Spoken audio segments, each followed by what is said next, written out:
So the equation of diameter will be 5.87 approximately equal to 6 mm. So from this equation, that is spring index C is equal to capital D by small d, you can calculate the mean diameter as 48 mm.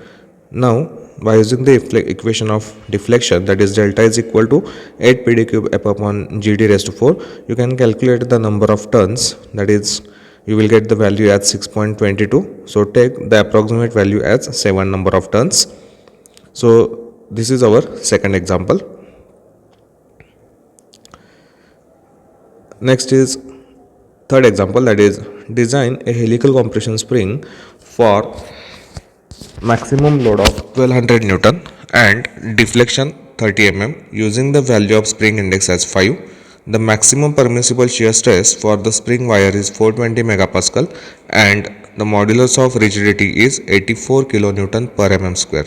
Take Wall's stress factor K is equal to 4c minus 4 upon 4c minus 1 upon 4c minus 4 plus 0.615 upon c, where c is equal to spring index. So take a look on a given data. So here the load is given, that is P 1200 Newton, and for that load deflection is given 30 mm. Next, the spring index C is equal to 5, maximum shear stress, that is tau is equal to 420 megapascal, that is Newton per mm square, and modulus of rigidity capital G is equal to 84 kilonewton per mm square, which is equal to 84 into 10 raised to 3 Newton per mm square. So by using the equation of Wall's stress factor, first calculate Kw. So by using this equation, you will get the value of Kw, that is Wall's stress factor, as 1.31. Okay. So first step of design of spring is diameter of spring wire. So by using the equation of shear stress, you have to calculate the diameter of spring wire. So tau is equal to Kw upon 8 Pd upon pi d cube. So replace the value of capital D by small d by spring index C. So once you put the value of spring index, the remaining part will be d square. In denominator you will get d square. So equate the equation for d square, and after taking the square root, you will get the value of d as 6.87. So take the approximate value as 8 mm. So by using the equation of spring index, that is our second step is mean diameter of spring coil, that is C is equal to capital D by small d. So put the value of C and small d, you will get capital D as 40 mm. Third step is number of turns. So for number of turns, use the equation of delta. So delta is equal to 8 Pd cube n upon Gd raised to 4. As you have to calculate the number of turns, equate the equation for small n and you will get the value as 16.8. So approximately equal to, actually it is 17 turns, not 18 turns. Take the value as 17 turns. Next step is squared. Now for squared and ground ends, if the condition of spring is not given, always assume the squared and ground ends. So for squared and ground ends, total number of active turns nt is equal to n plus 2. So you will get the value as 19 turns. Okay, here not 18, 17 plus 2 is equal to 19 turns. Next step is solid length of spring. So solid length of spring Ls is equal to nt multiplied by d. So you will get 160 mm. Free length of the spring, next step, that is Lf is equal to Ls plus delta max plus 0.15 delta max. So after equating putting the values, you will get free length as 194.5 mm. And last is the pitch of the spring. Small p is equal to Lf upon nt minus 1. So pitch will be 10.23 mm. So this is the equation. This is the example on design of spring. Next is design a closed coil helical compression spring for a service load ranging from 2250 Newton to 2750 Newton. The axial deflection of the spring for the load range is 6 mm. Assume the spring index of 5 mm. The permissible shear stress intensity is 420 megapascal and modulus of rigidity 84 kilonewton per mm square. Take design stress 25% of permissible stress for severe condition and intermittent operation. Okay, so take a look on given data first. So here first the service load range is given, that is the load varies from 2250 Newton to 2750 Newton.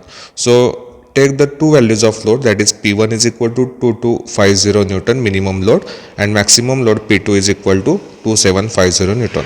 So the difference between these two loads is nothing but our load range, which is denoted by capital P, P2 minus P1, and you will get the load range as 500 Newton. And for that 500 Newton load, the deflection is mentioned, that is 6 mm. Okay, so this is not the maximum deflection, it is for the load variation, that is the load range of 500 Newton, the deflection will be 6 mm. So you need to calculate the maximum deflection for the maximum load.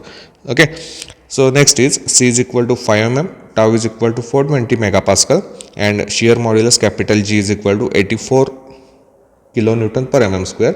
Convert it into Newton, that is 84 into 10 raised to 3 Newton per mm square. Now the design stress, you have to calculate the design stress for the severe condition and intermediate operation. So the design stress will be it will be 25% more than the mean or permissible allowable or permissible stress. So here the equation is tau design is equal to tau plus 25, that is 25 by 100 of tau, so it will be 1.25 tau. So after putting the value of tau, you will get the design stress as 525 Newton per mm square. So first calculate the wall's stress factor by using the equation 4C minus 1 upon 4C minus 4 plus 0.615 upon C. So the value is 1.31. So first step is diameter of the spring wire. So here by using the equation of design stress, that is d tau design is equal to kW upon 8 P2D upon tau pi d cube. So here remember, I am not keeping the value of P, it should be P2. Why it should be P2? Because we are considering the design. So for a design load is taken as 25% more than the permissible or allowable stress. So you have to consider the value of load, maximum value of load, that is P2. So from this equation the diameter will come out, and the diameter will be 9.34, so approximately equal to 10 mm. Second step is mean diameter of the spring coil. By using the spring index, capital C is equal to capital D by 2. So mean diameter of the spring coil is calculated as 50 mm. Next is the number of turns. So using the equation of delta, so again here keep in mind, I am not using the maximum or minimum load, it should be a load range, because for the variation in the load range you will get the deflection as 6 mm. Okay, so for P is equal to 500 mm, use the deflection delta, value of delta is 6 mm, and after putting all this value you will get the number of turns as 11 turns. Next, for square and ground ends, total number of turns is equal to n plus 2, that is 13 turns. Now calculate the maximum deflection. So we know for the load of 500 Newton the delta is 6 mm.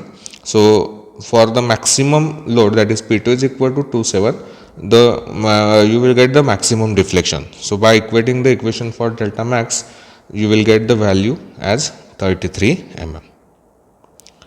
Next is solid length of the spring. So LS is equal to NT multiplied by D is equal to 13 plus 10, that is 13 multiplied by 10, not plus 10, it is multiplication. So it will be 130 mm.